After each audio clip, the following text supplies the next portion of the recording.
That's right. If you aspire to appear for GATE, Navigate by Unacademy is just for you. It is the largest and the most competitive scholarship test for GATE aspirants.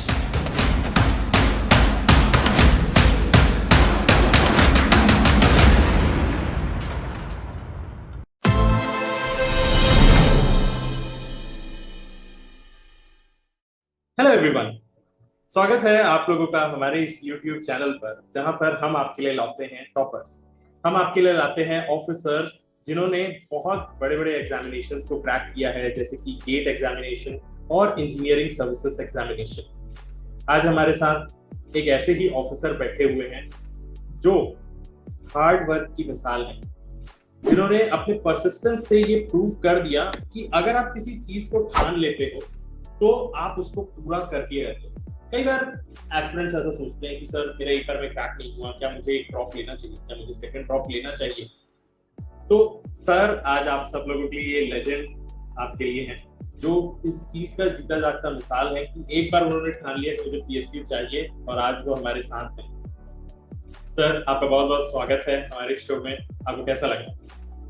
Thank you sir, बहुत अच्छा लग रहा है, इतना अच्छा welcome दिया है आपने, थैंक यू सर। सबसे पहले आप अपने बारे में बताइए। सर मेरा नाम सौरभ आहूजा है, मैंने बीटेक THDC IHCT जो कि उत्तराखंड गवर्नमेंट का एक कॉलेज है वहां से करा है 2017 में। उसके बाद से मैंने गेट और ES की प्रिपरेशन स्टार्ट करी थी। 2018 में मेरा गेट निकला, मतलब 2017 में भी निकला, 2018 में भी निकला, बट अच्छा रैंक नहीं था जिसके कारण मेरे को PSU नहीं मिला। फिर 2018 में मेरे कुछ छोटे छोटे एग्जाम और कुछ बड़े एग्जाम निकले जैसे BARC, NBCC, बट उनमें मैं इंटरव्यू सिलेक्शन नहीं कर पाया। तो फिर 2019 में मैंने गेट निकाला और कुछ PSU जैसे NPCIL, NTPC और ONGC उनके इंटरव्यू भी क्रैक करे। तो इस टाइम मैं अभी ONGC में हूँ, AEE इलेक्ट्रिकल और ऑफशोर रिग पे पोस्टेड हूँ। बहुत सही, मतलब मैं बस ये कहना चाहता हूँ सर कि आप अभी उस जगह पे है ना जहाँ पर लोगों का सपना रहता है कि यार काश मेरी जॉब वहाँ पर लग जाती। आई होप शायद ना ये आपके साथ भी हुआ होगा। स्टूडेंट्स को ये बताना चाहता हूँ कि आप लोगों को इस वीडियो से बहुत कुछ सीखने के लिए मिलेगा। ONGC के बारे में आप जानेंगे, आप सर के स्ट्रगल्स के बारे में जानेंगे कि कैसे उन्होंने ड्रॉप लेके इतने अच्छे पोस्ट पे अभी हैं, यहाँ पर कितने सारे स्ट्रगल्स को देखा है। हर एक चीज तो हम लोग बहुत अच्छे से जानेंगे। बस वीडियो अगर पसंद है तो लाइक जरूर करिएगा, अपने दोस्तों के साथ शेयर जरूर करिएगा। सर मेरा सबसे पहले सवाल ये है कि आपने ये कब सोचा कि आपको गेट एग्जामिनेशन दिलाना है? आपने ये कब सोचा कि आपको एक PSU में जॉब करना है? ये शुरुआत कहाँ से हुई, वहां से बताइए। एक्चुअली सर मेरा एक गवर्नमेंट कॉलेज था उत्तराखंड का जो 2011 में ही बना था और उसका कुछ खास प्लेसमेंट था नहीं, मेरे सीनियर का भी कुछ खास PSU हुआ नहीं था, मेरे को पता भी नहीं था। बट एक बार मैं अपने फ्रेंड के साथ घूम रहा था BHEL के पास, तो बस वहां से बोला कि BHEL एक बहुत बड़ी कंपनी है। उसके बाद मेरे को पता चला अच्छा इंजीनियरिंग करके BHEL भी मिलता है 2015 के अराउंड, जब मैं सेकंड ईयर में था। फिर मैंने थोड़ा बहुत नेट से रिसर्च करा कि क्या है कैसे कुछ है, तब मेरे को मालूम पड़ा कि हाँ अगर मैं सही से पढ़ लेता हूँ तो चाहे मैं किसी भी कॉलेज से हूँ कुछ फर्क नहीं पड़ता, एक अच्छे पब्लिक सेक्टर में स्टैंड कर सकता हूँ। तो वहीं से मेरे को इंस्पिरेशन मिला पब्लिक सेक्टर में आने का। ऑल्दो मेरा कोई लिंक नहीं था, कोई मेरे फैमिली मेंबर या कोई ऐसा कोई PSU में था नहीं, दूर दूर तक मैंने आज तक नहीं देखा था कि कोई PSU में है भी। तो मेरे को बाद में ही पता चला 2015 से ऐसे पता चला था मेरे को। वो सपना बड़ा जरूरी रहता है ना कि कहीं स्ट्राइक करे कि नहीं ये चीज करनी है। हम लोग इस इंटरव्यू के पहले भी कुछ कन्वर्सेशन कर रहे थे, तो सर ने बताया कि ना एक बार में उनका नहीं हुआ, दूसरी बार में नहीं हुआ, तो ऐसी क्या चीज थी जिसने आपको हर बार बोलता रहा कि नहीं सौरभ तू और किसी चीज के लिए नहीं करना है, जिस चीज को फिक्स किए हैं उसी चीज में आगे बढ़ना है, उसी चीज में आगे बढ़ना है। वो क्या चीज थी जिसकी वजह से आपको बार बार लगा कि नहीं मैं इससे बेटर कर सकता हूँ और आज आप कितने अच्छे जगह पे? सर हर चीज का एक मोटिव तो होता ही है और मेरा शायद मोटिव होगा फाइनेंशियल क्राइसिस, शायद ऐसा मैं कह सकता हूँ। तो पब्लिक सेक्टर बहुत अच्छा आपको पैकेज देता है, बहुत वेल सेटल्ड लाइफ देता है, आप किसी भी गवर्नमेंट एम्प्लॉय पे रहोगे एक अच्छी सेटल्ड लाइफ रहता है। तो शायद ये दोनों मेरे मोटिव थे कि मेरे को private sector, although private sector is also good opportunity for people, for students, but मेरे को पब्लिक सेक्टर इसलिए ही जाना था कि मेरे को एक वेल सेटल्ड लाइफ मिले, एक सोशल स्टैंडर्ड मिले, सोशल सोसाइटी रिकॉग्नाइज करे आपको सोशली। तो शायद ये दो मोटिवेशन बहुत बड़े होते हैं किसी भी इंजीनियर के लिए पब्लिक सेक्टर या ESC में आने के लिए। तो मेरा भी सर वही था नॉर्मल। तो मेरा तो सबसे पहले सर आपसे यही क्वेश्चन है कि जिस समय आपका एग्जाम निकला उसके बाद से आपको क्या क्या लगता है, आपके जीवन में क्या क्या चेंज आया? क्योंकि यही है ना जो स्टूडेंट्स को बहुत ज्यादा मोटिवेट करता है कि नहीं सर मेरे को भी करना है, सौरभ सर जैसे ही बनना है। तो आपको क्या लगता है बेसिक, आप पहले कैसे थे और एग्जाम निकलने के बाद आपके अंदर क्या क्या चेंजेस आ गया, और उस फेज को भी बताइएगा जिस समय आपका पेपर नहीं निकल रहा था, तो लोग आपके बारे में क्या सोचते थे और कैसा उस समय मेंटेलिटी हुआ करती? सर ये क्वेश्चन बहुत अच्छा है। पहले मैं ये बताऊंगा, जब पेपर नहीं निकलता है तो मैक्सिमम, और किसी को मैं इंडिविजुअल को पॉइंट आउट नहीं करूंगा, बस आपके सराउंडिंग के लोग वो एज अ नेगेटिव कैटलिस्ट आपको ट्रीट करते हैं। कैटलिस्ट इसलिए बोल रहा हूँ क्योंकि उनसे आप बहुत प्रवोक होते हो, आपको आगे बढ़ने का, मेरे को आगे बढ़ने का उनसे ही मौका मिला। वो ऐसे ऐसे जगह कहते थे कि यार किसी कंप्यूटर शॉप पे काम कर ले, 10,000 रुपये मिल जाएंगे। तो वो आपको बहुत नेगेटिव तरीके से ट्रीट करते हैं, क्योंकि जरूरी नहीं है आपका पेपर एक ही बारी में निकले। बट हाँ, अगर खुद पे भरोसा है तो 1 2 3 4 बार, लाइफ थोड़ी लेट स्टार्ट होगी ना, स्टार्ट तो होगी ना, तो वो आप कंटिन्यूस मेहनत करते रहो। नेगेटिव कैटलिस्ट को सुनो, उन्हें सुनना बहुत जरूरी होता है। जब तक आप नहीं निकलते आपको बोलने का हक नहीं है। तो मैं उन्हें बहुत सुनता था, मैं कभी उनको जवाब नहीं देता था। बट हाँ, जब आप निकाल देते हो, वही अपने बच्चों के लिए या अपने रिलेटिव्स के लिए आपके पास फोन करेंगे कि इन्हें गाइड करो, ये करो। तो जब तक पीएसयू नहीं निकला था, ऐसा मेरे साथ रहता था, चाहे रिलेटिव्स हो। मेरे फ्रेंड्स बहुत सपोर्टिव थे और आज तक वो मेरे बहुत अच्छे दोस्त हैं। वो ऑलवेज मेरे को पॉजिटिव वाइब्स देते थे। और पीएसयू निकलने के बाद एक मैं छोटा सा एग्जांपल देता हूँ। लास्ट टाइम मैं शायद 2 स्टार या 3 स्टार होटल में भी नहीं रुका था, और आज मैं 5 स्टार में अभी बैठा हुआ हूँ। तो शायद ओएनजीसी या कोई भी पब्लिक सेक्टर या कोई भी जॉब आपको बहुत चीज दे देता है जो शायद आपने कभी सोची भी नहीं होगी। ऐसा कुछ फाइनेंशियली तो आप स्टेबल हो जाते हो, प्लस आप मेंटली भी बहुत स्टेबल रहते हो कि हाँ, आप पे एक अच्छा जॉब है। अगर आप उसमें मेहनत करो तो आप बहुत आगे तक बढ़ सकते हो। पब्लिक सेक्टर में भी, मतलब प्राइवेट सेक्टर में भी अपॉर्चुनिटी बहुत रहती है, ऐसा नहीं है। पब्लिक सेक्टर में भी बहुत ज्यादा रहती है, सिर्फ प्राइवेट में ही नहीं रहती। तो ओएनजीसी आने के बाद मेरा फाइनेंशियल क्राइसिस, मेरी सोशल स्टेबिलिटी, मेरी मेंटल थिंकिंग, एक सब कुछ एक स्टेबल आ गया। सब चीज में बहुत अच्छा स्टेबल आ गया। बहुत अच्छा लग रहा है आपकी इन बातों को सुनकर, क्योंकि ना आप और मैं और यहाँ पर जितने लोग भी सुन रहे हैं इस बात को, कहीं ना कहीं इस बात से रिलेट कर सकते हैं कि ना स्ट्रगल का कोई माई बाप नहीं होता है, पर ना जब आप सक्सेसफुल हो जाते हो ना, सब ये बोलने के लिए आ जाते हैं कि ये मेरा दोस्त है, ये मेरा भाई है, ये मेरा रिलेटिव है। ये वो तो रहता ही है। ये बहुत अच्छा लग रहा है। तो आज आप लोगों के लिए बहुत ज्यादा इंफॉर्मेशन वाली चीजें भी होने वाली है। सर, हम लोगों को ओएनजीसी के बारे में जानना है। ओएनजीसी क्या है, आप कौन से डिपार्टमेंट में काम करते हैं, कितने सारे डिपार्टमेंट्स होते हैं जहाँ पर आप जॉब कर सकते हैं, और एज अ इलेक्ट्रिकल इंजीनियर आप खुद किन चीजों को देखते हैं ओएनजीसी में? एज अ इलेक्ट्रिकल इंजीनियर, मतलब सबसे पहले लोगों की थिंकिंग होती है ओएनजीसी एक ऑयल पीएसयू है, तो उसमें इलेक्ट्रिकल इंजीनियर या मैकेनिकल इंजीनियर का क्या काम है, ये कॉमन थिंकिंग होती है। बट मैं लिटरली बताऊं, ओएनजीसी में आप इलेक्ट्रिकल इक्विपमेंट से डायरेक्टली डील करते हो। शायद किसी और पीएसयू में मैंने वर्क नहीं करा, मेरे को इतना पता नहीं है, बट मेरे को नहीं लगता डायरेक्टली किसी और पीएसयू में आपको डायरेक्टली डील करने का मौका मिलेगा। ओएनजीसी में आप, जैसे मैं अभी AEE इलेक्ट्रिकल हूँ, तो मैं मेंटेनेंस टीम का एक असिस्टेंट एग्जीक्यूटिव इंजीनियर हूँ। तो उसमें मेंटेनेंस टीम में जितनी भी प्रॉपर मेंटेनेंस आती है किसी भी चीज की, उसको आप डायरेक्टली डील करते हो। आपके पास एक अच्छी टीम होती है, अच्छे ब्रेन्स होते हैं, उनको हेल्प करते हो आप, वो आपकी हेल्प करते हैं। तो एक प्रॉपर मेंटेनेंस का काम चलता रहता है। बहुत सारी मशीन्स होती हैं, जैसे इलेक्ट्रिकल में डीसी मशीन्स हो गई या डिफरेंट इक्विपमेंट्स हो गए इलेक्ट्रिकल के, तो उसी का जितना भी मेंटेनेंस का काम है वो सब हमें देखना पड़ता है। हमारे पास एक अच्छी टीम होती है। तो ओएनजीसी में इलेक्ट्रिकल का काम है और अच्छे लेवल पे है।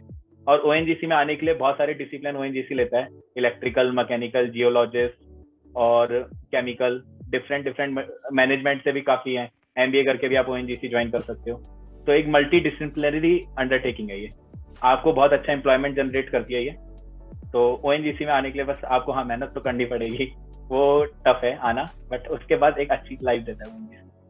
वही है ना सर, पीएसयूज में भी ना कुछ टॉप के पीएसयूज होते हैं, जैसे एनटीपीसी हो गया, ओएनजीसी हो गया, IOCL हो गया। इन सब में कई लोगों का प्रेफरेंस जो रहता है ना वो ओएनजीसी रहता है। आप इसका रीजन बता सकते हैं कि आपने क्यों चूज किया ओएनजीसी और बाकी लोग क्या देख के करते हैं? सर मैंने तो इसलिए चूज करा कि 14 डेज ऑन ऑफ रहता है। उसमें आप अपने ऑफ में, ऑल दो जब से मैं ज्वाइन कर रहा हूँ तब से लॉकडाउन चल रहा है, तो मैंने कुछ एक्सपोज इतना करा नहीं। आप ट्रैवलिंग, जैसे मेरे को अभी ट्रैवलिंग का शौक था, कभी मैंने अपने शौक पूरे नहीं करे ट्रैवलिंग के, तो मैंने सोचा था मैं अपने ऑफ में अपनी एक लाइफ जो मैंने नहीं जी थी वो जीऊंगा, इधर उधर घूमूंगा, दोस्तों के साथ पार्टी करूंगा और स्पोर्ट्स खेलूंगा, जैसे क्रिकेट वगैरह में खेलता हूँ। तो मैंने ओएनजीसी ये चूज करके करा था कि मेरे को 14 डेज का एक अच्छा ऑफ मिलेगा। सेकेंडली मैंने ओएनजीसी इसलिए चूज करा था कि sir no doubt ONGC one of the top oil PSU है, तो उससे ऊपर मेरे को नहीं लगता इंडिया में कोई पब्लिक सेक्टर है। तो आपको कहीं भी रिकॉग्नाइज मिल जाएगा, कहीं भी आप लिंक्डइन पे अपना प्रोफाइल बनाओगे आप ONGC डाल दोगे तो एक बहुत अच्छा रिकॉग्नाइजेशन मिलता है, पूरे इंडिया ही आपको रिकॉग्नाइज करता है जिस सोसाइटी में आप रहते हो। ONGC लगभग हर कोई जानता है, तो मैंने इस चक्कर में ONGC चूज किया। तो सर यही मेरा जो नेक्स्ट क्वेश्चन है ना, मैं ये जानना चाहता हूँ कि ये 14 दिन इन 14 डे आउट ये होता क्या है? क्या सारे ONGC में जितने लोग काम करते हैं वो 15 दिन काम करते हैं, 15 दिन ऐसी छुट्टी रहता है उन लोगों का? किस तरीके से ये स्ट्रक्चर वर्क करता है, इसके बारे में बताइए। एक्चुअली सर सबको नहीं मिलता है, ये ऊपर से ऑफर लेटर्स आते हैं, कुछ लोगों को मिलता है, कुछ लोगों को नहीं मिलता है। तो इसमें सर आपको 14 डेज रेगुलर काम करना पड़ता है, जिस भी आप एसेट या फील्ड पे प्लेस हो, आपको अपना काम करना पड़ेगा और 14 डेज आपको ऑफ मिलेगा। मतलब आपकी एक दिन की ड्यूटी 2 दिन काउंट होती है वहाँ पे। तो 14 डेज ONGC एक अच्छा PSU है तो आपको रेस्ट भी देता है, जितने दिन ड्यूटी उतने दिन ऑफ। सिर्फ साइट वालों को ये अपॉर्चुनिटी मिलती है। बहुत सारे बंदे ऑफिस में भी प्लेस होते हैं, तो उन्हें उनका जो नॉर्मल रूटीन होता है 5 डे वर्क 2 डे ऑफ, उनका वो रहता है इन अ वीक। और जैसे इसी में अगर मैं आपसे पूछूं कि क्या वो जो 14 डे आप वर्क करते हो उसमें बहुत ज्यादा हेक्टिक रहता है क्या आपके लिए जॉब, ये एकदम ही 12-15 घंटा आप कर रहे हैं ऐसा? हेक्टिक नहीं रहता है सर, रिस्पॉन्सिबिलिटी है वो आपको निभानी है। अगर आप उसे हेक्टिक लेके निभाओगे तो बहुत मुश्किल ही पड़ेगा, इजी लेके निभाओगे। अब जैसे मैं एज ए इलेक्ट्रिकल इंजीनियर, मेरे को अच्छा लगता है डील करना मशीनों के साथ, तो मेरे को हेक्टिक नहीं लगता। मतलब कुछ ऐसा हेक्टिक नहीं है, वो पता नहीं लोग क्यों बोलते हैं, मेरे को तो नॉर्मल लगता है सर। ये बहुत अच्छा लग रहा है सर आपसे बात करके कि आप ना पॉजिटिविटी फैला रहे हैं चीजों के बारे में कि यार आप किसी भी रोल को ज्वाइन कर लीजिए। मैं यहाँ पर टीचर हूँ, अगर मैं यहाँ पर 12-15 घंटे पढ़ा रहा हूँ और मैं खुश होकर पढ़ा रहा हूँ तो ये मेरे लिए हेक्टिक नहीं है ना? वही आप अगर लोड लेके पढ़ाते हैं तो या कोई भी काम करते हैं तो आपको अच्छे से अच्छा जॉब भी खराब लगने लगेगा कि यार नहीं है यहाँ पर मजा नहीं। बिल्कुल सर, बट ONGC में रह के मैं इतना कह सकता हूँ, आप अपनी फील्ड के बारे में बहुत कुछ सीखोगे। अगर आप लिटरली सीखने के लिए आए हो तो बहुत कुछ ONGC आपको सिखाएगा। शायद कोई और PSU इतना सिखाता नहीं सिखाता, तो मेरे को कोई आइडिया नहीं है, बट ONGC जरूर सिखाएगा। तो सर अब जो मेरा नेक्स्ट क्वेश्चन है, मैं ये जानना चाहता हूँ कि आपके इससे पहले आपने कौन कौन से ऑर्गेनाइजेशंस को ज्वाइन किया था, उसके बारे में आप बता सकते हैं? सर ये मेरा फर्स्ट जॉब है। मैंने आपको बताया था जैसे कि 2018 में मेरा BRC एग्जाम निकला, NBCC एग्जाम निकला, बट मेरा इंटरव्यू नहीं निकल पाया। तो मेरा फर्स्ट जॉब ही ONGC है और मेरे को अच्छा लग रहा है अपने फर्स्ट जॉब में ही, तो शायद कोई और ऑर्गेनाइजेशन में ज्वाइन करूंगा। और आपने बताया था कि IASC वगैरह में भी आपने ज्वाइन किया था, तो उसके बारे में थोड़ा सा बताइए कि कैसा था, मतलब वहाँ पर क्या एक्सपीरियंस, आप कैसे एंटर किए थे, क्या क्या हुआ था इंटरव्यू में, पूछा गया था आपसे, वो आप बता सकते हैं?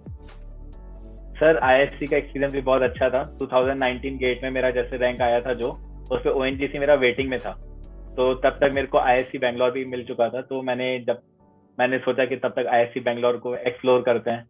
तो जैसे जैसे वो एक्सप्लोर हुआ तो अच्छा लगा, IASC का एक्सपीरियंस काफी अच्छा था। IASC के इंटरव्यू में सर आपको लिटरली बहुत डीप नॉलेज चाहिए अपने सब्जेक्ट में। IASC का interview one of the toughest interview अगर मैं बोलूँ तो हो सकता है, बहुत टफ इंटरव्यू रहता है सर IASC। पर आपने सर उसको क्रैक किया है, मतलब थोड़ा सा तो आप इस चीज को बता सकते हैं कि अगर कोई एस्पिरेंट सोचता है कि उसका IASC का एग्जाम निकालना है, इन चीजों पे ध्यान रखना चाहिए, और आपको क्या लगता है आपके क्या टिप्स रहेंगे कि इंटरव्यू का आप क्रैक कर सकते हैं?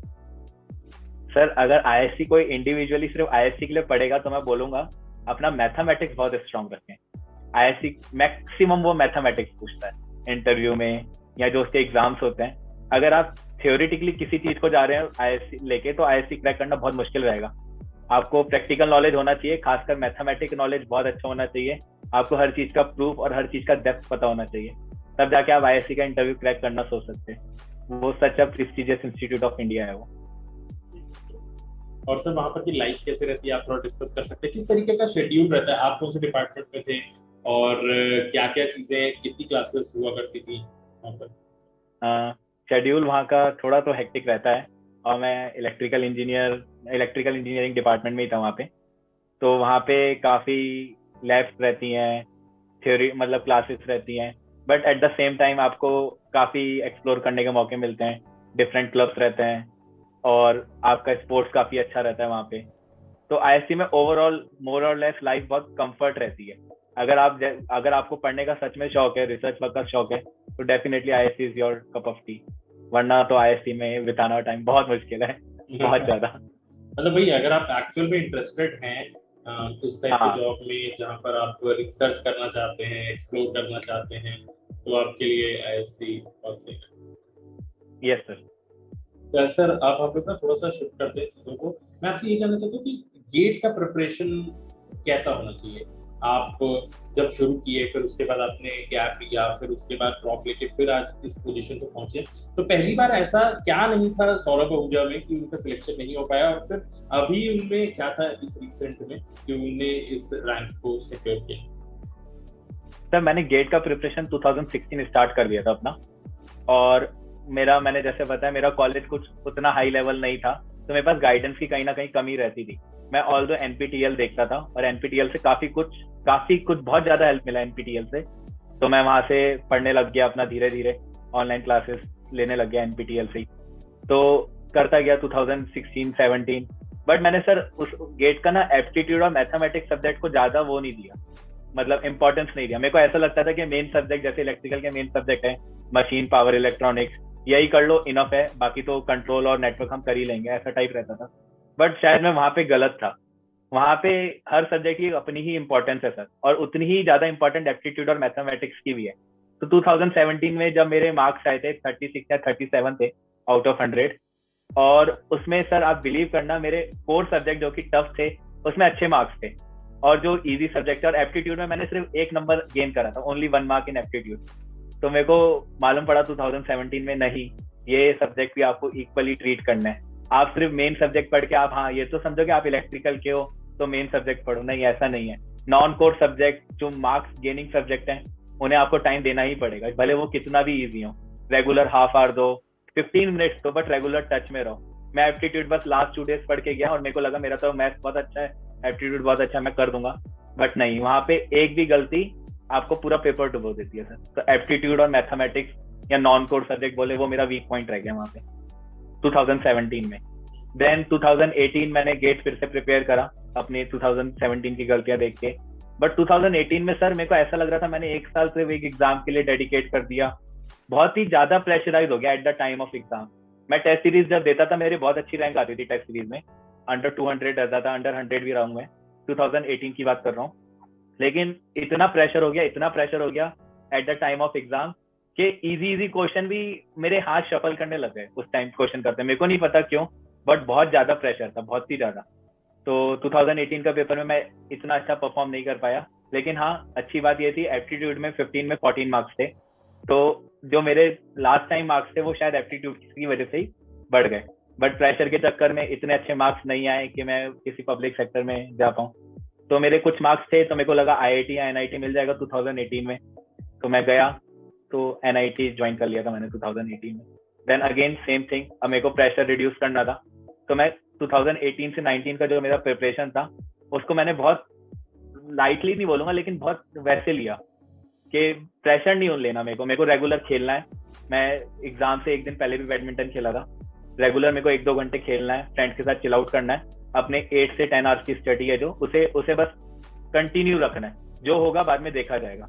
लकीली 2019 का पेपर इजी था और पूरा एक्यूरेसी बेस्ड था, तो मेरे को सिर्फ 1 मार्क्स की गलती रही, मेरे 85 मार्क्स आए थे आउट ऑफ 100, तो सिर्फ एक मार्क्स की जो गलती रही वो मतलब जो गलतियां मेरी नहीं रही, कम गलतियां हुई, शायद मैं इतना प्रेशर नहीं लिया था उस टाइम।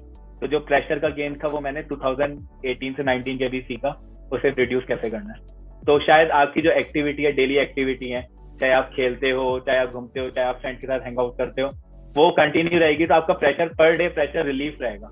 अगर आप सब कुछ रूम बंद करके पढ़ते रहोगे तो मेरे को नहीं लगता उसका इतना फायदा है, ऑल्दो फायदा होता है उसका भी, but at the time of exam आप बहुत ज्यादा प्रेशराइज हो जाता है। आपको कितना आता है, कितनी मेहनत करी है, कोई मैटर नहीं करता, उन 3 आवर्स में आप क्या कर रहे हो वो मैटर करता है।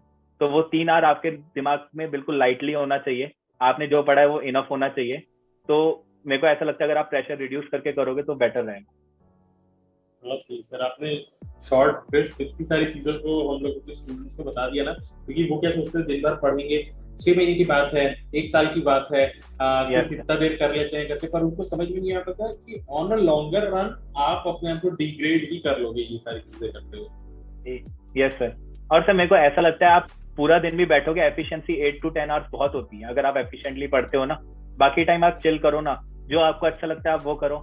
मैं रेगुलर बैडमिंटन खेला था, मेरी आदत है पेपर से 1 दिन पहले मेरे को बहुत ही ज्यादा डर लगता है, तो मेरे को नींद नहीं आती, तो मैंने सोचा मेरा 9 फेब को शायद पेपर था, 8 फेब को मैंने अपने सीनियर से बोला सर बैडमिंटन खेलते हैं, और मैं 8 फेब को फुल डे बैडमिंटन ही खेल रहा था, फुल डे, ताकि मैं थक के सो जाऊं। बट स्टिल उस रात को भी नींद नहीं आई, सुबह 7 बजे नींद आई थी।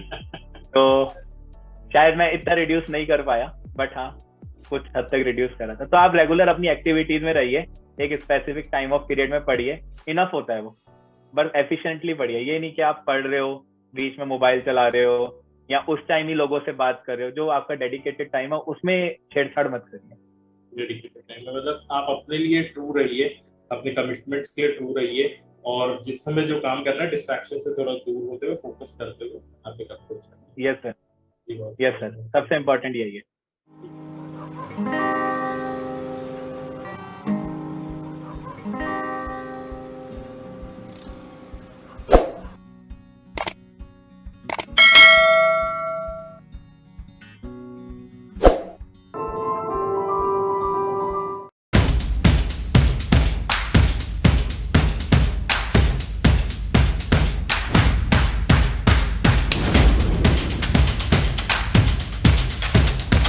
That's right.